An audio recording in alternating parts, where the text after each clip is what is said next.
Okay, we'll go to my mini rant of daylight savings time. Hey everyone, welcome back to Navajo Tea Time, and it is that time for another Minisode. So stay tuned, don't forget to like, share, and subscribe, and comment below about your thoughts on these topics.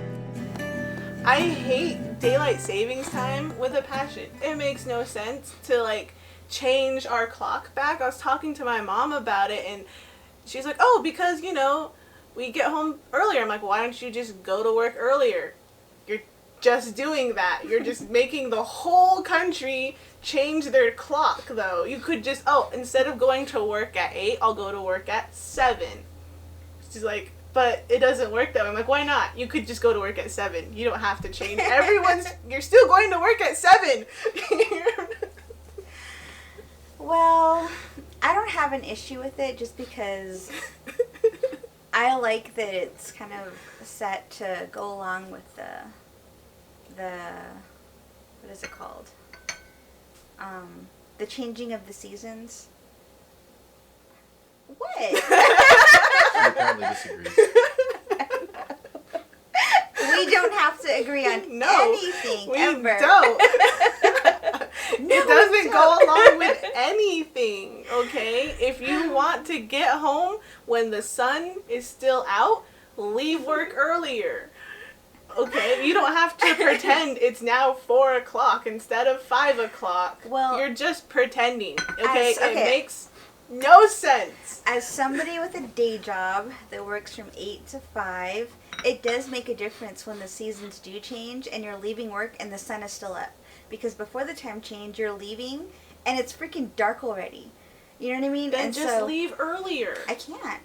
The policy... Then the policy should say, let's just leave earlier. That's what I'm saying. But, oh my God, the bureaucracy within institutions... Oh my God, some people act like the policy is a freaking Bible. Like, they live and die by that thing. And I'm like, it's a piece of freaking paper. Let's work this out. Like, time is just a construct. Like, I totally believe, I know where you're coming from. And I'm just like, we have the power to change it and work with it. But honestly, some people, it's like, well, if it's written down and it's printed out, then that's how we're going to do things. And they cannot bend. And it's so well, that sounds like annoying. a you problem. Shut up. Oh my God. I learned that phrase like a half a year ago, and I've been waiting to say it to her. And here it is. Not cool, Kelsey.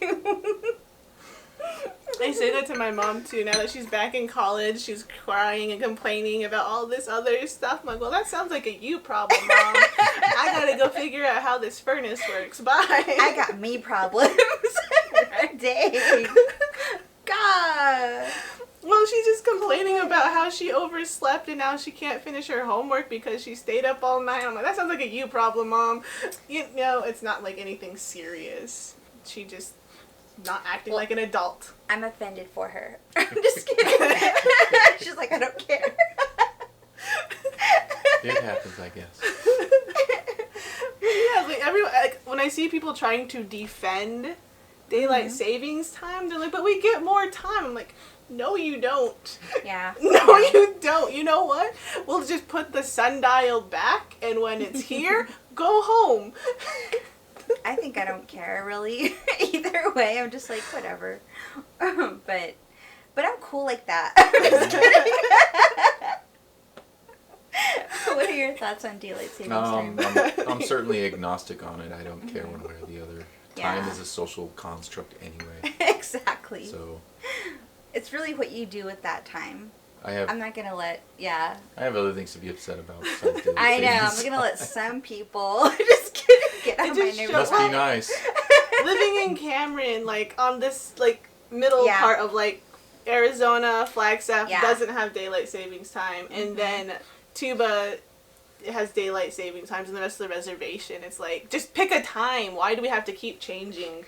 Yeah. No, it seriously is right on the border. Like, in Tuba City, where I grew up, one side of the highway, it's daylight savings time, and then on the other side of the highway, it's not. That's my house. I go on one side of my house, it changes, and I go the other side of my house, it changes. Yeah, so I just turned it off. I'm like, whatever. You're Arizona time all day, every day. I'm not changing my time to where I'm at. Last time I showed up an hour early, and Kelsey's like, "Oh, you're early," and she's like, "Wait a minute, you're on daylight savings time, aren't you?" I was like, It works. So there you go. There's a benefit for you. Just be on time. No, that's not my style. Well, then be late, but let's be late in the same... I know, the same time zone. Oh my gosh, I know. I work with people like in different time zones, and it's so it shouldn't be confusing, but it is, especially when some of us are on daylight savings time. Other of us, sometimes we're not. Sometimes we're in the same time zone just because of it, and it's like, when you're trying to set meetings up, you know what I mean? It's kind of irritating. So I get you. I know time zones because you're literally in a different... Yeah, and daylight savings time throws it off, though, because sometimes you're, like, California and Arizona will be in the same time zone, and then sometimes Arizona and New Mexico in the same time zone, and other times they're not, depending on the time of year. It's because Arizona doesn't change. Yeah, it's like... And then I was hearing other people say, like, England changes their daylight savings time at a different time than United States or Australia. Really? And like, we can't even agree on when to change the time. Yeah. So let's just not. Okay, rant over. I'm calling it. What's Fine. next? Fine. So for me, my biggest challenges, the things that frustrate me the most is when we start talking about leadership. This is a topic that I can really jump into because, like, I feel like our definitions of leadership are not compatible with what we really and truly need in the world. It's not, like, compatible, like, how do I say this?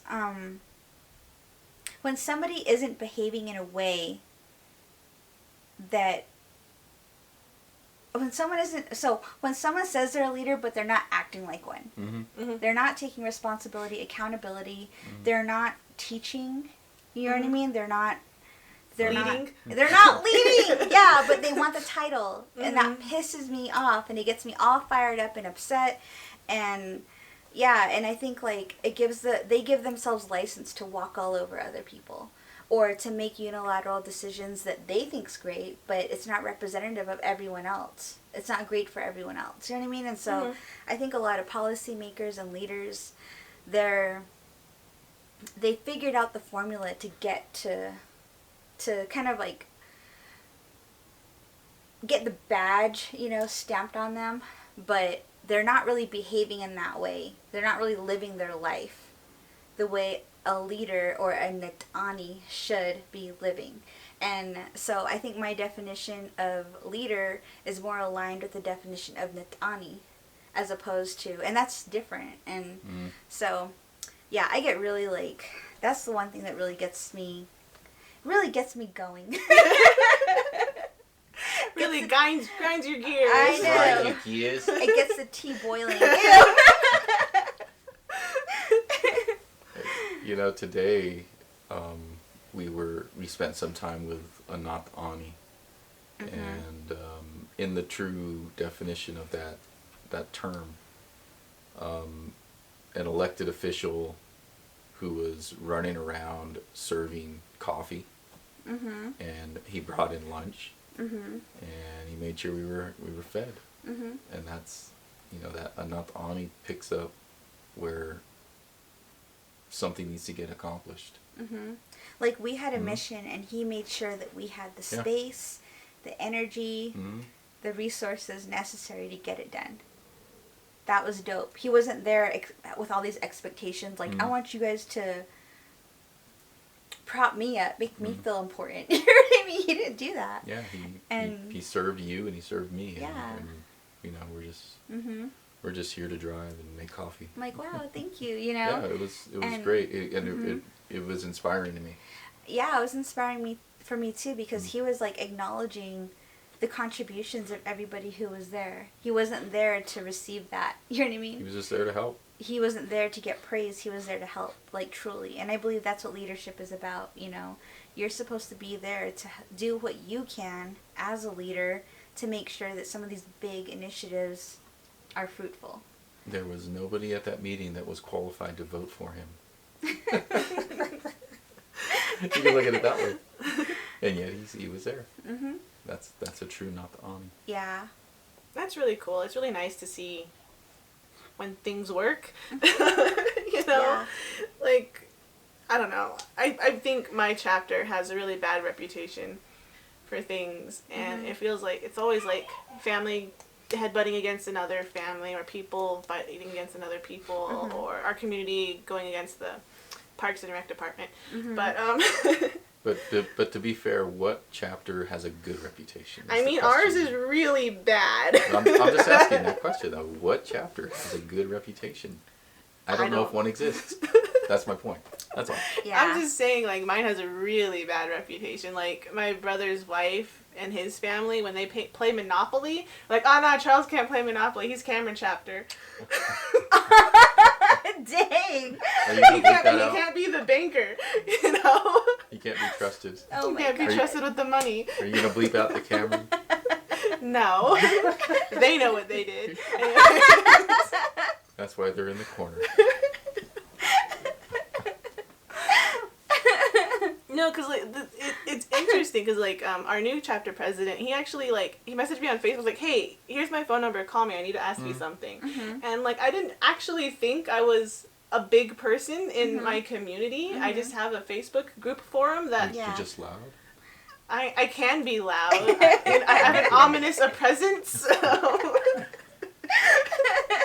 My family's very notable. That's one thing I like. I definitely ride on the coattails of my great grandma for a lot of the community things.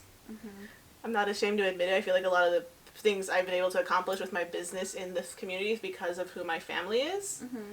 And so I'm not ashamed to admit it, and I'm happy to say that's part of the reason. I'm not going to be, oh, I'm self-made. And no, I have really good family connections and everything to say. Because I don't want someone to be like, oh, well, this person did it by themselves, and it's really hard. And it's like, no, I've never done anything by myself. I can't even do this podcast or this YouTube channel by myself. I brought Adrian in. So nothing I've ever done has been by myself. And I feel like sometimes, well, back to the chapter thing, like, you know, he talked to me and he was calling me, asking my opinion on things. And I'm like, wow, this guy's actually talking to other people outside of his bubble of, like, I don't think they are yes people, but it's usually what they are, you know. It's like, oh, yes, chapter president, yes this, yes that. So he's getting information and feedback from other people, which is nice to hear and see actually being done. And it's not like he posted a big thing, oh, we're talking to these people. He just called me privately and said, I want your opinion on this thing. Yeah, I think something Michael said something he pointed out a couple days ago was that, you know, a true leader listens. You know, and I believe that's true. They do less talking, they do more listening. They want to know what's going on around them and who they're working with and what the opinions are, what the issues are, what the solutions are.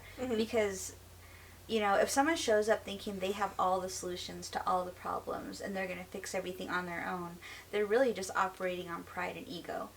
It's really not about, okay, how can I pull, you know, people together?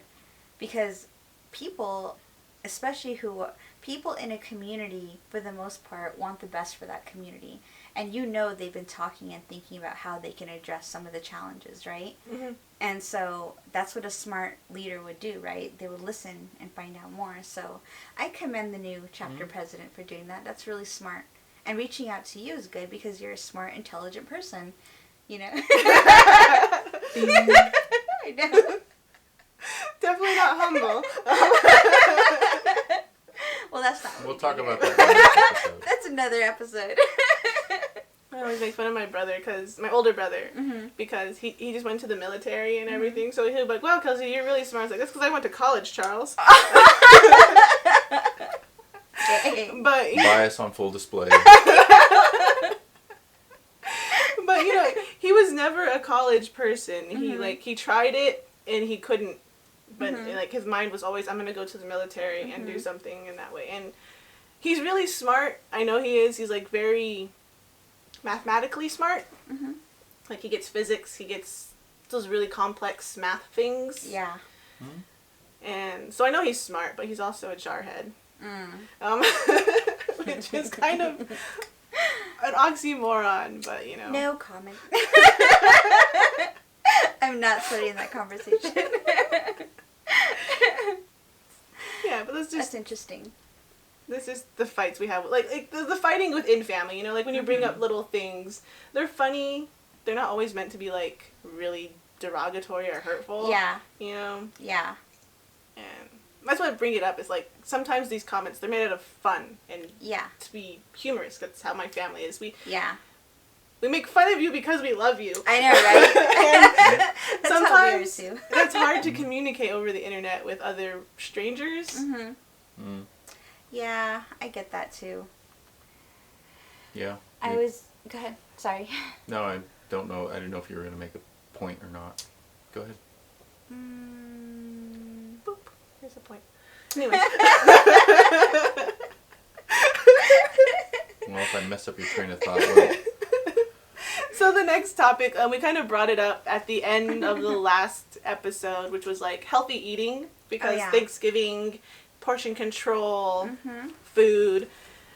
Yeah, but I think portion control is a major part of like trying to eat healthier and smarter in a way, because I saw like a study or something that said like the old dinner plates back in like the 1950s were like 9 inches big, and now they're like 20 inches big. So I know, like this. Huh?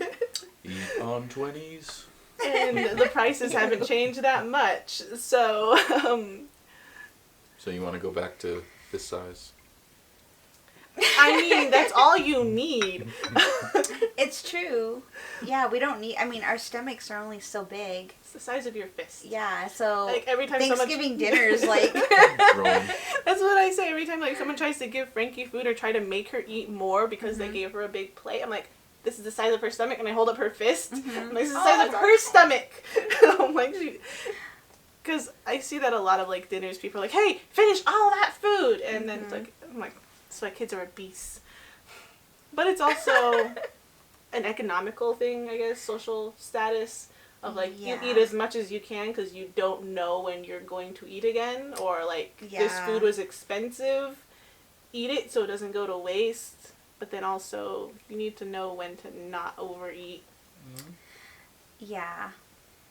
It's like there's been studies that show that people who fall below a certain poverty line, economic plane. You can say it. I don't want to say it, but you know, they eat less healthy food, and they tend to be more obese.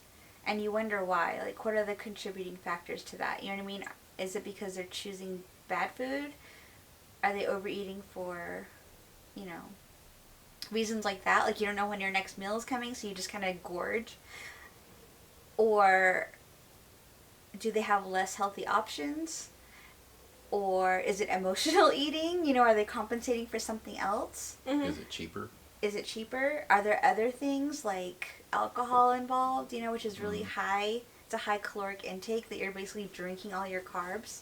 You know, so it's like you think about all of that, like what are the other factors that contribute to that? And why are people who are impoverished more obese? You would think they would be thinner. You know what I mean? So, but the truth is, all of those things contribit to it. Yeah.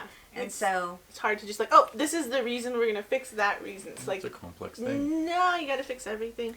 But like, it also starts with like you, yourself. You have to like decide. Like, I'm gonna eat healthier. I'm gonna take half the plate instead of the whole plate.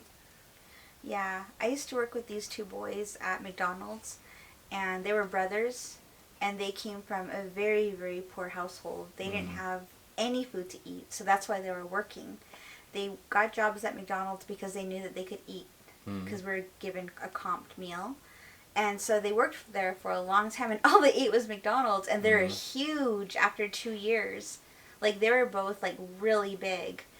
And I was like, damn. You know, like, that sucks. But that's just what happens, you know what I mean? If your only option is McDonald's, and that's the most affordable thing you can get, and that's all you eat, and it's really bad for you, it's going to show, you know, on your body. So... Yeah, and like I've taken like nutrition classes with like Frankie because the hospital offers them and everything, and they're like, you know, choose the healthier option and blah blah blah blah. And like they ask like, why do people choose this option? Like, because it's cheaper. And like, but is it cheaper in the long run? I'm like, if you're starving, you're not thinking about the long run. Like, you don't know if you're gonna live the next 10 years, so why are you gonna try and you know. The long run doesn't matter for people who are just living like paycheck to paycheck or day to day. Dang, that's deep. Yeah, like with my grandfather, he had this ugly saying that I'm not going to repeat, but basically, if you're really hungry, you'll eat anything. And so when I was growing up, we were required to finish our plates because there wasn't always a guarantee that there was going to be something to eat the next day. And the food system has changed. There's a lot more processed foods, and the prices have been driven down, and so is the quality.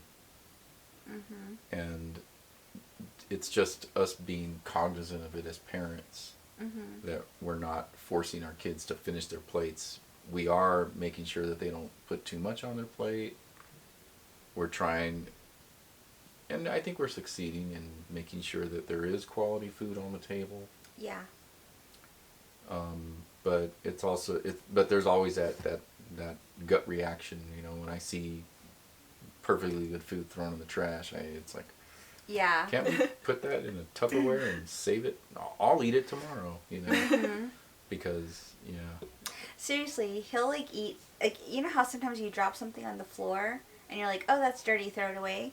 Like, he'll get it, wash it, and eat it. He's like, I'll take it, don't waste it, you know what I mean? So... Yeah, I also had like a really big problem like throwing food away, especially like when we were getting all these food boxes over the summer and last year. They gave us like so much random produce. Like I got like a giant box of onions. That's tough. I'm like, what do I want to do with all these onions? And so I really looked into like composting because I'm like, I know this food's gonna go to waste. How can I waste it efficiently? You know. So trying to do composting, and then Frankie's like gotten really good at it because she'll be like, I can't eat this, and then she's like, or like when she finishes an apple core, she's like, compost. Aww, and she's really good at it. And then like when me and her dad mess up on something, she's like, no, that goes in the compost. Aw, that's good. I'm glad you're teaching her that. That's awesome. That is awesome. Yeah, because like we can't finish everything, but you know, try and reuse and redistribute some of the stuff. Yeah. So when it comes to portion control during the holidays, what's your strategy? I'm not gonna eat breakfast. I know, it's what we do now. We just like starve all morning until it's time to eat. There's nutritionists out there. I know. They're like, what? After everything you said. No, like I've noticed I've been getting fuller faster. Anyway, because like for the past, since the beginning of October, I've been really trying to portion control my food. And so my body's been adjusting to eating less already. And that's something you can't do right away, obviously, because Thanksgiving will be tomorrow when this video comes up. So. Oh yeah, no kidding. But like, for me, it's just, I'm gonna stop eating when I'm full. You know, and also I'm in charge of dinner, so I'm not gonna be cooking as much. Well, one option is to not celebrate Thanksgiving. Just kidding. She's not kidding. You do what you want to do. Yeah, we're not going there right now. We said we weren't going to do that this year, Adrian. We're not doing that anymore. You said we weren't going to focus on Thanksgiving or Christopher Columbus this year. Yeah. Because I was like, everybody talks about that on Thanksgiving. Let's talk about something else. It's true. It's like the popular thing to talk about how much we hate Christopher Columbus, which is a fact, and I'm not going back on that. But I mean, like, I don't even think about him until people start asking about Indigenous Peoples Day. I'm like, oh yeah, that guy's still around. And this is one of the things, like, people keep I know. Up, it's like, let's not talk about him no more. Let's just erase him from history. We're not doing that anymore. We'll be like the white people and just not talk about it. I know, that's what I was referring to. It's like, really working well for them, isn't it?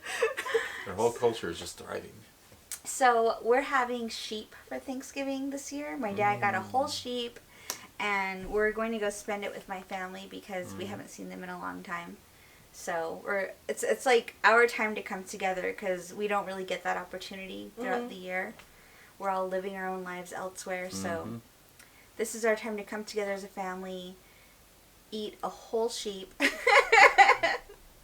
But like for me, portion control, what I do is I like to I get like a little bit of all my favorite things. Well, this has been Navajo Tea Time. Don't forget to like, share, subscribe, and comment your thoughts on these topics.